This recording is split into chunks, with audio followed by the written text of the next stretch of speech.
오늘 우리에게 주신 하나님의 말씀은 누가복음 19장 1절에서 10절까지입니다. 예수께서 여리고로 들어가 지나가시더라. 삭개오라 이름하는 자가 있으니 세리장이요 또한 부자라. 그가 예수께서 어떠한 사람인가 하여 보고자 하되 키가 작고 사람이 많아 할 수 없어 앞으로 달려가서 보기 위하여 돌 무화과 나무에 올라가니 이는 예수께서 그리로 지나가시게 되밀어라. 예수께서 그곳에 이르사 쳐다보시고 이르시되 삭개오야 속히 내려오라. 내가 오늘 내 집에 유하여야 하겠다 하시니 급히 내려와 즐거워하며 영접하거늘 뭇 사람이 보고 수군거려 이르되 저가 죄인의 집에 유하러 들어갔도다 하더라. 삭개오가 서서 주께 여짜오되 주여 보시옵소서. 내 소유의 절반을 가난한 자들에게 주겠사오며 만일 누구의 것을 속여 빼앗은 일이 있으면 내 갑절이나 갚겠나이다. 예수께서 이르시되 오늘 구원이 이 집에 이르렀으니 이 사람도 아브라함의 자손이미로다. 인자가 온 것은 잃어버린 자를 찾아 구원하려 함이니라. 아멘. 예수님께서 공생애를 살아가실 때 당시 유대인들은 로마 제국의 지배를 받고 있었습니다. 그리고 로마는 유대인들에게 세금을 거두어 로마에 바치는 일을 하도록 세리들을 세웠습니다. 로마는 세리들에게 월급을 주지 않았습니다. 세리들은 동족들에게 거둔 세금을 모은 후에 로마에 바칠 세금을 제외한 나머지로 수입을 챙겼습니다. 그래서 유대인들은 세리들을 매국노라며 몹시 싫어했습니다. 예수님께서 만나신 삭개오는 여리고의 세리장이었습니다. 여리고, 부유한 도시, 당시의 노른자 땅입니다. 세리장, 세리는 유대인으로서 동족에게 과한 세금을 걷어야 수익을 낼 수 있었습니다. 대부분의 세리는 다 부자였는데 그들 중 삭개오는 세리장이었습니다.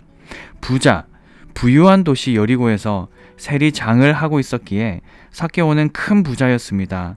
종합해보자면 예수님을 만나기 전 삭개오는 부와 성공을 위해서라면 물불 가리지 않는 그런 사람이었습니다.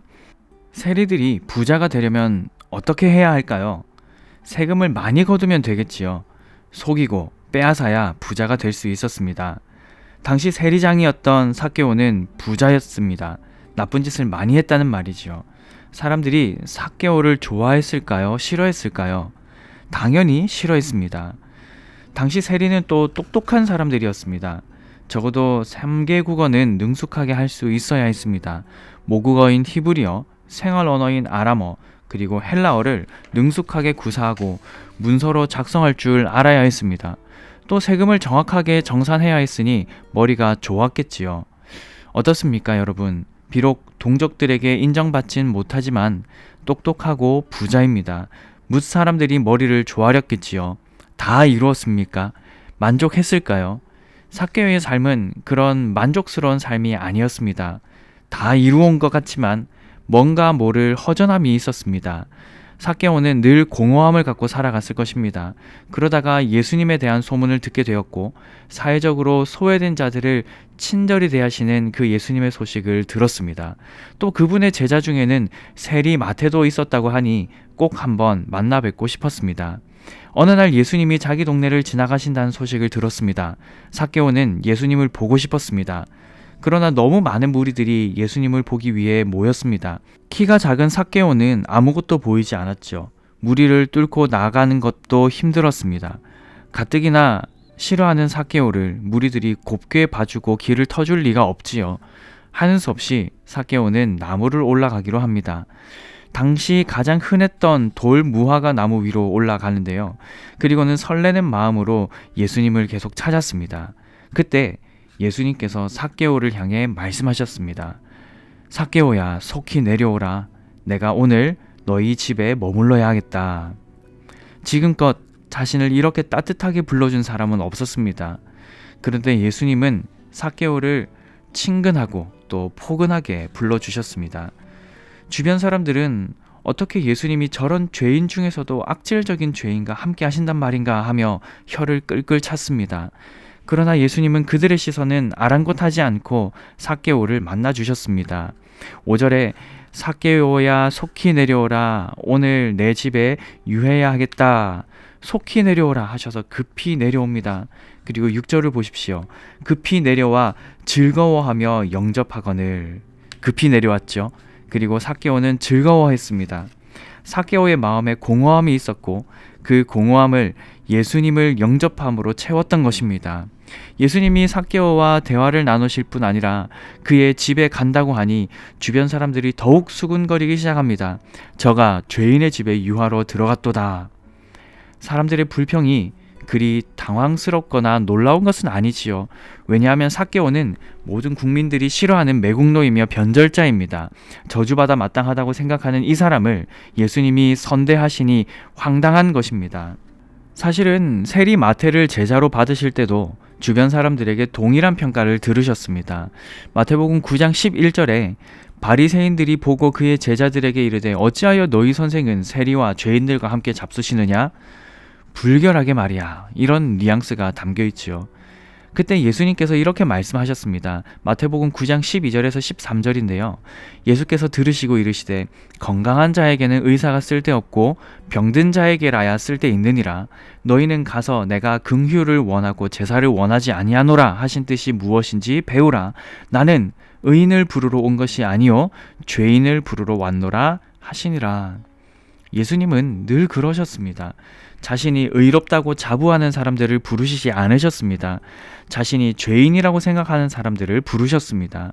영적으로 심각한 병이 있는 자들, 육체적인 결함이 있는 자들을 부르셨습니다.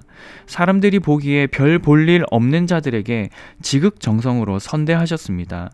예수님이 늘 가까이 했던 가족 같은 사람들은 나병 환자 나사로, 몸을 파는 여인인 베다니의 마리아, 그 삼남매였습니다. 현장에서 가늠하다 잡혀온 여인에게도 은혜와 자비를 베푸시길 잊지 않으시고 다시는 죄를 범하지 말라고 당부하시고 보내셨습니다. 부끄러운 삶을 살고 있던 사마리아 여인을 우물가에서 일부러 만나 주셨고 복음을 전하셨습니다.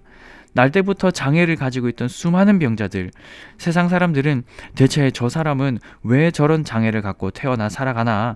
부모의 죄 때문인가? 저 사람의 죄 때문인가? 라고 생각하며 저주받은 자라고 평가하는 그런 사람들에게 다가가셨습니다. 그들에게 사랑을, 진리를, 그리고 복음을 전하셨습니다. 예수님은 당대의 매국노이며 사람들의 욕바가지였던 삭개오를 만나주셨습니다. 예수님을 만난 삭개오는 변하였습니다. 그는 예수님께 약속합니다. 누가복음 19장 8절입니다. 삭개오가 서서 주께 여짜오되 주여 보시옵소서 내 소유의 절반을 가난한 자들에게 주겠사오며 만일 누구의 것을 속여 빼앗은 일이 있으면 네 배나 갚겠나이다. 삭개오의 재물이 얼마나 되는지 모르겠습니다만 적어도 세리들의 장인이 큰 부자임에는 틀림이 없고요. 그리고 대부분 속여 빼앗은 재물들이었을 것입니다.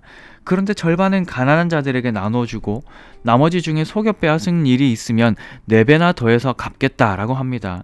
율법은 5분의 1, 즉 20%를 더하여 배상할 것을 요구합니다. 그러나 율법보다 더 하려는 모습이지요. 이 모습을 본 예수님이 말씀하십니다. 9절에서 10절입니다.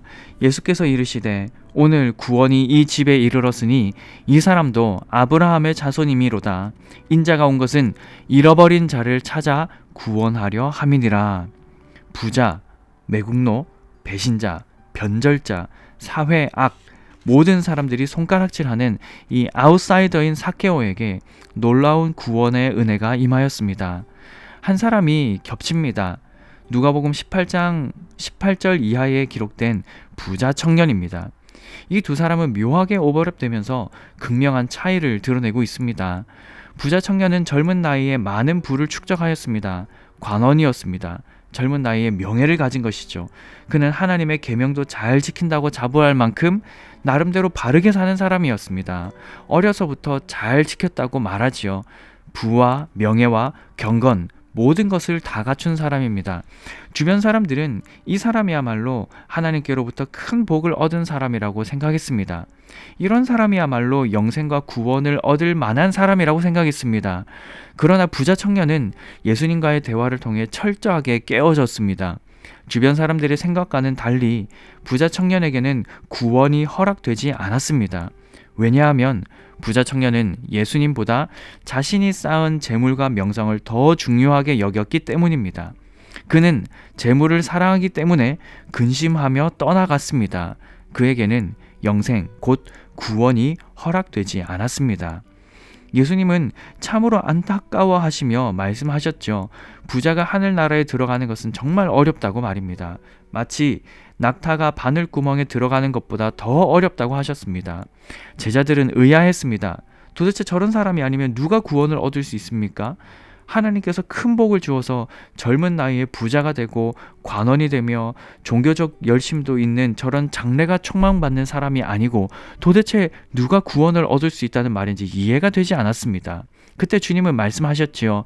무릇 사람이 할 수 없는 것을 하나님은 하실 수 있다 라고 말입니다. 사랑하는 성도 여러분, 삭개오는 어떤 사람이었나요? 돈도 많고 똑똑한 사람이었습니다. 그러나 세리라는 나쁜 일을 하는 사람이었기에 많은 사람들로부터 따돌림을 당하던 사람이었습니다. 그래서 삭개오는 늘 마음속 허전함이 있었습니다. 예수님은 삭개오를 만나 주셨습니다. 삭개오는 어떻게 되었습니까? 변화되었습니다. 자신이 저질렀던 모든 나쁜 일들을 돌이키게 되었습니다. 재산을 모두 팔아 가난한 자들에게 나누어 줬습니다. 그리고 전심으로 예수님을 따르는 사람이 되었죠. 돈이 없으니 불행했을까요? 아니요. 돈 대신 예수님을 얻었으니 세상 그 누구보다 행복했습니다. 여러분은 예수님을 만나셨습니까? 예수님을 만나면 정말 행복합니다. 예수님을 만나면 이전에 좋아하던 것들이 그렇게 좋아 보이지 않습니다. 예수님보다 더 소중한 것이 없어지기 때문이지요. 그래서 이전과 같이 살아갈 수 없게 됩니다. 고린도후서 5장 17절 말씀, 그런즉 누구든지 그리스도 안에 있으면 새로운 피조물이라 이전 것은 지나갔으니 보라 새 것이 되었도다.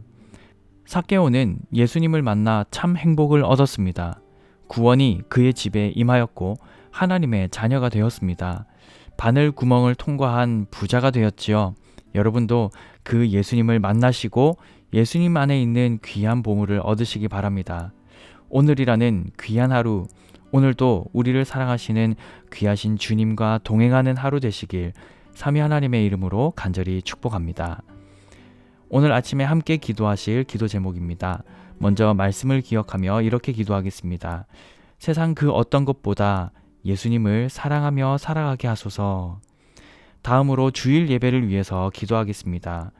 예수님을 힘입어 성령님의 도우심으로 하나님 아버지 앞에 담대히 나아가 친밀한 교제를 누리는 복된 주일 예배가 되게 하소서. 이 두 가지 기도 제목으로 기도하시고 개인적인 기도 제목으로 계속 기도하시기 바랍니다.